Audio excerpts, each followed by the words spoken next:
तो आज मैं आपको एक अनोखी रहस्यमय कहानी सुनाऊंगा। अगर आप चैनल पर नए हैं तो अभी सब्सक्राइब कर ले, क्योंकि यह मेरा दूसरा नया चैनल है। तथा कहानी पूरा देखे, अंत में एक अनोखा रहस्य छुपा है। धन्यवाद। तो सुनिए।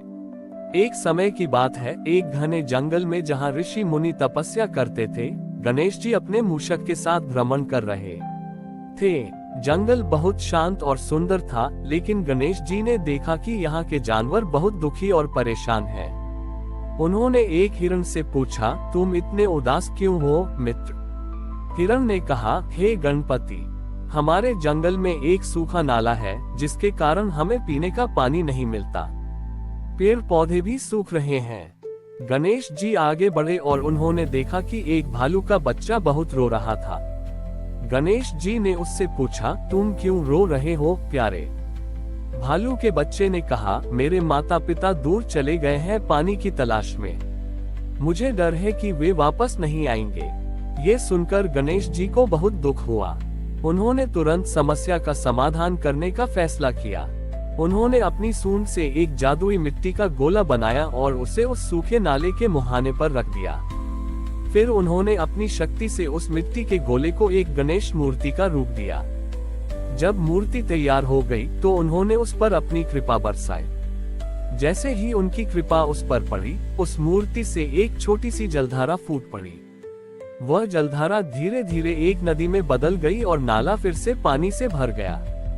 भालू का बच्चा ये देखकर खुशी से उछल पड़ा। उसने तुरंत अपनी माता पिता को बुलाया। जब भालू के माता पिता वापस आए और उन्होंने देखा कि नाला पानी से भरा है, तो वे बहुत खुश हुए। उन्होंने गणेश जी को प्रणाम किया और कहा, हे गणपति, आपने हमारी जान बचाई है। हम आपके इस उपकार को कभी नहीं भूलेंगे। भालू के माता पिता ने तब जंगल के सभी जानवरों को इकट्ठा किया और उन्हें गणेश जी की कहानी सुनाई। सभी जानवर गणेश जी के प्रति कृतज्ञ थे। उन्होंने मिलकर गणेश जी की उस मिट्टी की मूर्ति के पास एक छोटा सा मंदिर बनाया और हर साल उस दिन वे गणेश चतुर्थी मनाते थे। वे गणेश जी के लिए जंगल के सबसे मीठे फल, शहद और फूल लाते थे। वे समझ गए थे कि गणेश जी सिर्फ मनुष्यों के ही नहीं, बल्कि सभी जीवों के देवता हैं। उस दिन से जंगल में पानी की कभी कमी नहीं हुई और सभी जानवर खुशी खुशी रहने लगे। और उस भालू के बच्चे ने गणेश जी का सबसे बड़ा भक्त बनकर हमेशा के लिए उनकी सेवा करने का प्रण लिया। भालू के बच्चे ने गणेश जी के प्रति अपनी भक्ति दिखाने के लिए हर दिन उस मंदिर की देखभाल करना शुरू कर दिया। वह सुनिश्चित करता था कि मंदिर के आसपास का क्षेत्र हमेशा साफ रहे और वहां ताजे फूल रखे जाएं। उसकी इस निस्वार्थ सेवा को देखकर जंगल के दूसरे जानवर भी प्रेरित हुए। धीरे धीरे उस जगह की पवित्रता इतनी बढ़ गई कि एक साधु, जो वर्षों से तपस्या कर रहे थे, वहां आए। साधु ने देखा कि एक भालू का बच्चा गणेश जी की भक्ति में लीन है और पूरे जंगल में शांति और सद्भाव का माहौल है। साधु ने महसूस किया कि इस जंगल में गणेश जी की कृपा है। साधु ने भालू के बच्चे से कहा, तुम धन्य हो प्यारे। तुम्हारी भक्ति ने गणेश जी को इस जंगल में प्रकट किया है और अब यहाँ सभी का जीवन खुशहाल है। भालू के बच्चे ने विनम्रता से जवाब दिया, महाराज, ये सब गणेश जी की दया है। उन्होंने ही हमें सिखाया कि पानी की एक बूंद भी कितनी कीमती है और कैसे हमें एक दूसरे की मदद करनी चाहिए। साधु ने तब निर्णय लिया कि वह उसी स्थान पर एक आश्रम बनाएंगे, जहाँ वह जंगल के जानवरों को और मनुष्यों को भी जीवन के सही मायने सिखाएंगे। उन्होंने आश्रम का नाम गणेश आश्रम रखा। समय के साथ गणेश आश्रम एक पवित्र स्थान बन गया, जहां लोग और जानवर दोनों मिलकर रहते थे। हर साल गणेश चतुर्थी के दिन साधु और जानवर मिलकर उत्सव मनाते थे। उस दिन न केवल मनुष्यों द्वारा बल्कि जानवरों द्वारा भी गणेश जी की पूजा की जाती थी, जो अपनी सच्ची भक्त, छोटी ई और कृतज्ञता दिखाते थे। ये कहानी पीढ़ियों तक ये संदेश देती रही कि भगवान सभी प्राणियों में बसते हैं और सच्ची भक्ति न तो दिखावे में होती है और न ही दौलत में, बल्कि वह तो हर उस छोटे से काम में होती है जो हम प्रेम और निस्वार्थ भाव से करते हैं। गणेश आश्रम की ख्याति दूर दूर तक फैल गई। लोग वहां आते और न केवल साधु से ज्ञान प्राप्त करते, बल्कि जंगल के जानवरों से भी बहुत कुछ सीखते थे। उन्होंने सीखा कि कैसे बिना किसी स्वार्थ के एक दूसरे की मदद करनी चाहिए और कैसे प्रकृति के साथ सद्भाव में रहना चाहिए। एक बार गांव के कुछ शिकारी उस जंगल में आए। वे जानवरों का शिकार करना चाहते थे।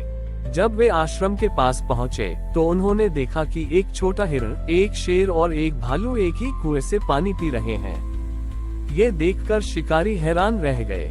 उन्होंने पहले कभी ऐसा दृश्य नहीं देखा था। साधु ने शिकारियों को देखा और उनके पास आए। उन्होंने कहा, आप यहाँ क्यों आए हैं मित्रों? शिकारियों ने कहा, महाराज, हम जानवरों का शिकार करने आए हैं ताकि हम अपनी आजीविका चला सकें। साधु ने मुस्कुराते हुए कहा, जानवरों को मारना तुम्हें शांति नहीं देगा। यहाँ गणेश जी की कृपा है और उन्होंने हमें सिखाया है कि सभी प्राणी समान हैं। अगर तुम अपनी आजीविका चलाना चाहते हो तो मैं तुम्हें एक बेहतर तरीका सिखाता हूँ। साधु ने शिकारियों को मधुमक्खी पालन और जड़ी बूटियों की खेती करना सिखाया। उन्होंने समझाया कि प्रकृति को नुकसान पहुंचाए बिना भी जीवन चलाया जा सकता है। शिकारियों ने साधु की बात मानी और अपने हिंसक आस्ते को छोड़ दिया। कुछ समय बाद वे शिकारी भी गणेश आश्रम के भक्त बन गए। वे अब जानवरों की रक्षा करते थे और आश्रम की सेवा में लग गए। गणेश चतुर्थी का त्योहार एक बार फिर आया। इस बार पूरे राज्य के लोग साधनाग्राम से वहां आए जहां कभी भालू के बच्चे ने गणेश जी की मूर्ति स्थापित की थी। उन्होंने देखा कि वहां न केवल मनुष्य बल्कि शेर, हिरण और भालू भी गणेश जी की पूजा कर रहे थे। ये दृश्य देखकर सभी की आंखें नम हो गईं। उन्हें समझ आ गया कि गणेश जी का आशीर्वाद सबसे बड़ा तब होता है जब हम अपने स्वार्थ को छोड़कर सभी के प्रति दया और प्रेम का भाव रखते हैं। और इस तरह एक सूखे नाले से शुरू हुई कहानी ने मानवता और प्रकृति के बीच एक अटूट बंधन बना दिया।